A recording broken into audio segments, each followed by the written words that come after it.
എല്ലാവർക്കും ലിജോസ് new begin വേൾഡിലേക്ക് സ്വാഗതം. അപ്പൊ നിങ്ങൾ കഴിഞ്ഞ ദിവസമൊക്കെ വീഡിയോസ് കണ്ടിട്ടുണ്ടായിരിക്കും നമ്മുടെ ചാനലിൽ. നമ്മൾ ഒരു വാഴക്കുല ഉണ്ടായിരുന്നു, അത് നമ്മൾ വെട്ടിയെടുത്തിട്ടുണ്ട്.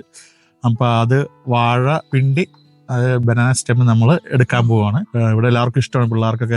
ഹൈ ഫൈബർ ആയിട്ടുള്ള സാധനമല്ലേ, നമുക്ക് അങ്ങനെ കളയാൻ പറ്റില്ലല്ലോ. അത് നമുക്ക് ഫ്രീസറിൽ എടുത്ത് വെക്കാവേ. അപ്പൊ നമ്മൾ ആ ഫുൾ സാധനം എടുത്ത് വെച്ചിട്ട് നമുക്ക് ആവശ്യമുള്ളത് കറി വെക്കാനുള്ള എടുത്ത് വെച്ചിട്ട് ബാക്കി എടുത്ത് ഞങ്ങൾ ഫ്രീസറിൽ എടുത്തു. അതുകൊണ്ട് ആവശ്യത്തിന് എടുത്താൽ മതി. വാഴ കുലച്ചപ്പോ വാഴ ചുണ്ടുകൊണ്ട് തോരനുണ്ടാക്കി വാഴക്കൊല എടുത്ത് നമ്മൾ പഴിപ്പിച്ച് പുട്ടിന്റെ കൂടെ ഒക്കെ ബ്രേക്ക്ഫാസ്റ്റിന്റെ കൂടെ കഴിക്കുന്നു. വാഴ ഇല എടുത്ത് ചോറുണ്ണുന്നു, വാഴ ഇല എടുത്ത് മീൻ പൊതിച്ചോറുണ്ടാക്കുന്നു, മീൻ പൊള്ളിക്കുന്നു, എല്ലാം ചെയ്യുന്നുണ്ട് ഞങ്ങള്. വാഴ അങ്ങോട്ട് വെട്ടിയെടുത്ത് അതിന്റെ വാഴപ്പണ്ടി റെഡിയാക്കി നമുക്ക് തൽക്കാലം തോരനുണ്ടാക്കുന്ന മാത്രം എടുത്ത് ഫ്രിഡ്ജിലെടുത്ത് വെക്കുക. ബാക്കി നമ്മൾ ഫ്രീസറിൽ സ്റ്റോർ ചെയ്ത് വെക്കും. ഓക്കെ, അപ്പൊ നമ്മൾ എങ്ങനെ ചെയ്യുന്നതെന്നൊക്കെ കാണാം.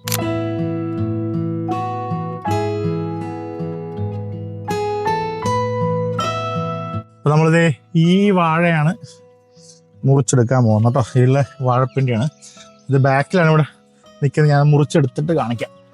ഈ വാഴകളുടെ എല്ലാം കൂടെ ഇടയ്ക്കൂടെ നിൽക്കുന്നതുകൊണ്ടേ നമുക്കത് എടുക്കാൻ ഭയങ്കര പാടാ. ആക്ച്വലി അതിന് വാഴത്തൈ മുഴുവനുണ്ട്. അതിന്റെ താഴെയായിട്ട് കുറെ വന്നു ഇപ്പുണ്ട്. നമുക്ക് എടുത്ത് മാറ്റി വെച്ച് നമ്മൾ വേറൊരു സ്ഥലത്തോട്ട് ഇനിയും മാറ്റി വെച്ച് ആ സ്ഥലത്തും കൂടെ ഭയങ്കരമായിട്ട്.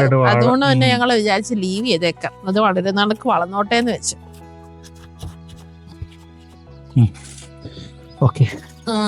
കിട്ടിപ്പോയി.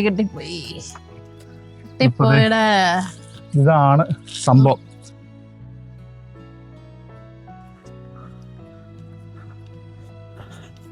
നമുക്കിതൊന്ന് വെട്ടി റെഡിയാക്കാം.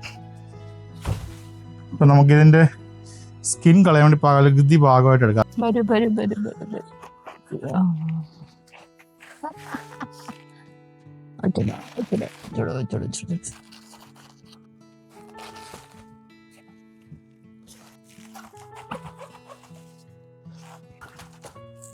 ഓക്കെ, ഇത് വേണ്ട, ഇത് വേസ്റ്റ് ആണ്, അത് കളഞ്ഞേക്കാം. ബാക്കിയുള്ളത് പയ്യെ ഇത് ചെയ്യാം.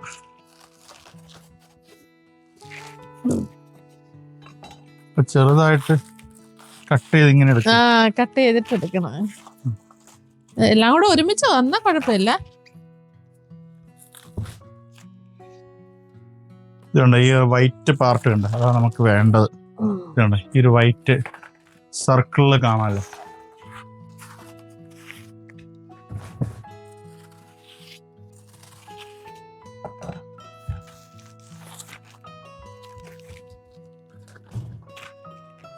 ഇത് വലിയ പാടില്ല കേട്ടോ, കാരണം കഴിഞ്ഞ പ്രാവശ്യം ഞങ്ങൾ കുറച്ച് പാടുവിട്ടായിരുന്നു ഈ സാധനം ഒന്ന് പറിച്ചെടുക്കാൻ വേണ്ടി. സാധനം കണ്ടോ, വർഷത്തില് 1-2 വാഴ അതേ കിട്ടാറുള്ളൂ അല്ലേ, വാഴക്കൊലയാണേലും. ഇപ്പൊ നമ്മുടെ ആദ്യത്തെ പീസ് റെഡി ആയിട്ടുണ്ട്.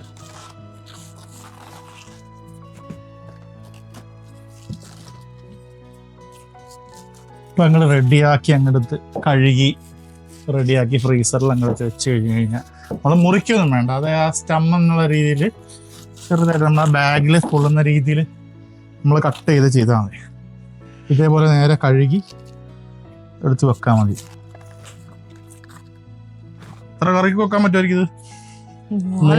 3 തോരനല്ലേ? 4 തോരൻ. നല്ല നാര ഇതിന്. നമ്മളത് വെട്ടുമ്പോഴാണേലും ആ നാര് തിരിച്ച് ചെയ്തെടുക്കേണ്ടി വരും. പിന്നെ അല്ലെങ്കിൽ ഇത് കട്ടറിലിട്ട് ഈസി ആയിട്ട് എടുക്കാനും പറ്റും കേട്ടോ. നമ്മൾ ചെറുതായിട്ട് കുറച്ച് ചെറിയ കഷ്ണങ്ങളായിട്ട് അരിഞ്ഞിട്ട് കട്ടറിലിട്ട് വലിച്ചു കഴിഞ്ഞാൽ പെട്ടെന്ന് ആയി കിട്ടും. സംഭവം റെഡിയായില്ലേ? റെഡിയായി. 4-5 കറിക്കാണല്ലോ ഒരു കറിക്ക്.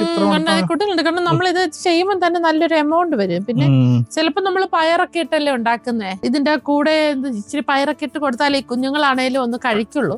കാരണം അത് തന്നെ അങ്ങനെയൊക്കെ ഇട്ട് കൊടുത്തു കഴിഞ്ഞാൽ നല്ല അടിപൊളിയായിരിക്കും. പെട്ടെന്ന് കറുത്തു. അതിന് മുമ്പേ ഇത് ആദ്യം എടുത്ത് ഈവൻ ഫ്രീസറിൽ വെച്ചാലും ഒരു പുറമേന്നൊരു കറുപ്പ് കാണും കേട്ടോ.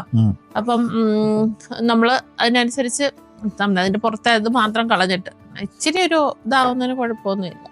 നമ്മൾ ആപ്പിളൊക്കെ ആണെങ്കിലും കുറച്ചു നേരം കട്ട് ചെയ്യുമ്പോൾ അത് പെട്ടെന്ന് കറക്കുന്നതിനൊക്കെയുള്ള സംഭവമായത്. ഇപ്പൊ നമ്മളിത് ചെറുതായിട്ട് കട്ട് ചെയ്യുമ്പോൾ നമുക്ക് ഈസി സ്റ്റോറേജിന് വേണ്ടി നമുക്കൊരു ഇതിന്റെ ഒരു ഹാഫ് എന്ന രീതിയിൽ അല്ലേ, ഹാഫായിട്ട് കട്ട് ചെയ്ത് വെച്ച് കഴിഞ്ഞാൽ നമുക്ക് സിപ്പ് ലോക്ക് ബാഗിലിട്ട് കയറ്റി അങ്ങ് അടച്ച് എയർ ടൈറ്റ് ആക്കി അങ്ങ് എടുത്താൽ മതി.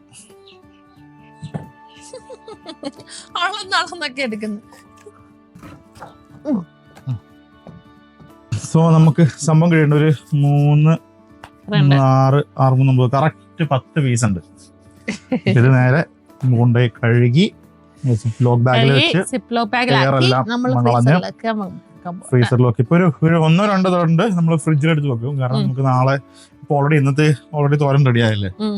പിന്നെ നമുക്ക് ബീട്രൂട്ടും ക്യാരറ്റും ഉണ്ടായിരുന്നു കേട്ടോ. അത് നമ്മുടെ ഗാർഡനിൽ തന്നെ ഉണ്ടായ സാധനമാട്ടോ.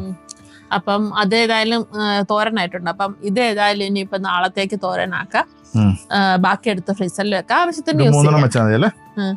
ബാക്കി നമുക്ക് എടുത്ത് ഫ്രീസറിലും വെക്കാം. ഇനിയിപ്പോ നമ്മുടെ വിന്റർ ഗാർഡൻ പ്രിപ്പറേഷൻ ഒക്കെ നടക്കാൻ പോകേണ്ടി പോട്ടോ. അപ്പം അതിന്റെ വീഡിയോസ് ഒക്കെ റെഗുലർ ആയിട്ട് ഞങ്ങൾ ഇടുന്നതായിരിക്കും. ക്ലീനിങ് പരിപാടി തുടങ്ങിയിട്ടില്ല, സ്റ്റാർട്ട് ചെയ്തിട്ടേ ഉള്ളൂ. അപ്പം ശരിക്കും പറഞ്ഞു കഴിഞ്ഞാൽ വെതർ ഒന്നിനും അനുവദിക്കുന്നില്ല. ഇന്നിപ്പം സാറ്റർഡേ ആണ്, എല്ലാരും വീട്ടിലുണ്ട്. പിന്നെ വെതറും നല്ലതാണ്, അതുകൊണ്ട് നമുക്ക് ഇങ്ങനെയുള്ള കാര്യങ്ങളൊക്കെ ചെയ്യാൻ പറ്റും. നല്ല വെതർ കിട്ടും. അപ്പൊ അതിനുള്ളിൽ കുറെയൊക്കെ ചെയ്ത് തീർക്കണം എന്നുള്ളതാണ്. കാരണം ഗാർഡനൊക്കെ സമ്മർ ഗാർഡനൊക്കെ അത് ബോക്സ് ഒക്കെ അതേപോലെ നടക്കുന്നത്. അതെല്ലാം ഒന്ന് ക്ലീൻ ചെയ്ത് സോയിലൊക്കെ ഒന്ന് പ്രിപ്പയർ ചെയ്ത് പറ്റുമെങ്കിൽ 2 ദിവസം കൊണ്ട് തന്നെ നമുക്ക് ആ വിന്റർ വെജിറ്റബിൾസും കൂടെ നട്ടു തുടങ്ങണം. അപ്പം നല്ലൊരു വീഡിയോ ആയിട്ട് ഞങ്ങൾ ഉടനെ വരാം. ഞങ്ങളുടെ വീഡിയോസ് ഒക്കെ ഇഷ്ടമായാൽ ലൈക്ക് ചെയ്യുക, ഷെയർ ചെയ്ത് കൊടുക്കുക. പിന്നെ സബ്സ്ക്രൈബ് ചെയ്യാത്തവരുണ്ടെങ്കിൽ സബ്സ്ക്രൈബ് ചെയ്യുക. അപ്പൊ അടുത്ത വീഡിയോയുമായിട്ട് ഉടനെ വരുന്നതായിരിക്കും. അതുവരെ എല്ലാവർക്കും ടേക്ക് കെയർ, ബൈ.